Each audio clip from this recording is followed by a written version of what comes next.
Over the past week, Russian forces launched another series of strikes on targets in Ukraine. In Sumy region, 2 substations were hit, resulting in power supply problems in the region. In neighboring Kharkiv Oblast, enemy facilities near the local TV tower came under fire. Another hit was recorded on the territory of the aviation factory where UAV production is organized. And in Odessa, the 47th berth of the commercial seaport was hit by an Iskander-M missile defense system. Also damaged was the Antigua-flagged Golden Lion bulk carrier, which was nearby. In turn, Ukrainian forces again launched drones at Russia's rear regions. In the Smolensk region, an enemy drone was intercepted on the approach to the town of 𝐒𝐤𝐬𝐢𝐚 without damage.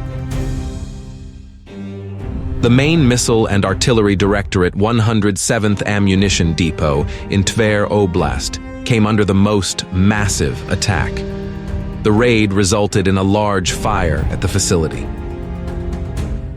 And toward the end of the week, AFU drones struck a military unit north of the village of 𝐒𝐤𝐫 in Krasnodar Krai. The hit an ammunition depot. Over 1,000 residents of the neighboring village were evacuated.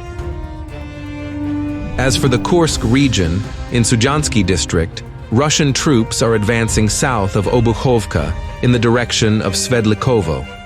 During the week, the settlements of Daryino and Uspanovka were liberated, and there is fighting in Ivano-Daryevka and Lyubimovka.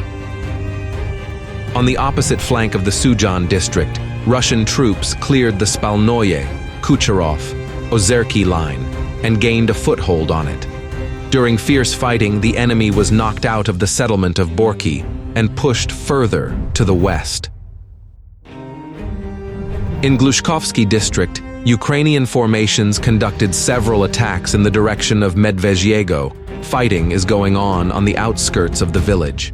To the west, the Ukrainian armed forces are trying to break through from Novi Puti to Veseloye, throwing Western-style equipment on the battlefield.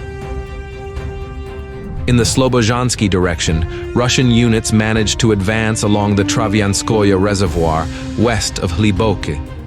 In turn, the enemy launched several attacks on the western outskirts of Staritsa, but failed to gain a foothold there.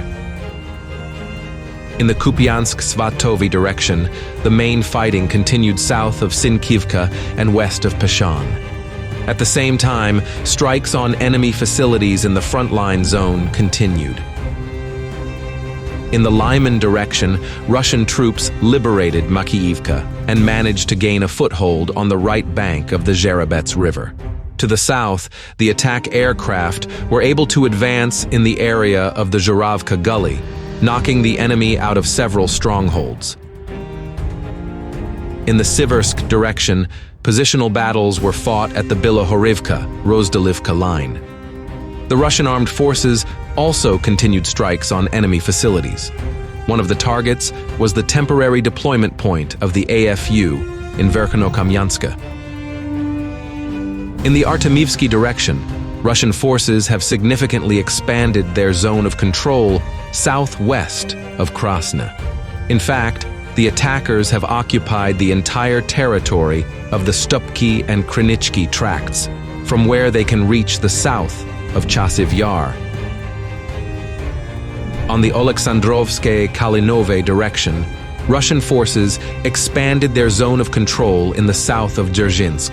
Also, units of the Russian armed forces occupied most of Nelipovka, where the presence of the AFU remains only on the northern outskirts. In the Pokrovsk direction, Russian troops have liberated most of Hrodivka. Less than a third of the village remains under AFU control. At the same time, fighting is taking place at the Novohrodivka-Selidove line, where the configuration of the front has not changed much over the past week. On the Donetsk direction, the offensive of Russian troops in the direction of Karakhov continues. At the beginning of the week, the Russian armed forces troops completely liberated Ukrainsk, where the flag was hoisted in the center of the city. In the South Donetsk direction, Russian units have completed mop-up operations in Kostiantynivka and Vodyan. There is also fighting on the outskirts of the industrial zone near the Yuzhno-Donbasskaya No. 3 mine, where a high-rise building was blown up. To the southwest, an armored group of the Russian armed forces managed to advance from the vicinity of Prechistovka through the fields towards Novukrainka. At least a dozen members of Ukrainian formations were also captured during the fighting at the site. In the Vremivka direction, the sides are rotating and preparing for the resumption of the offensive.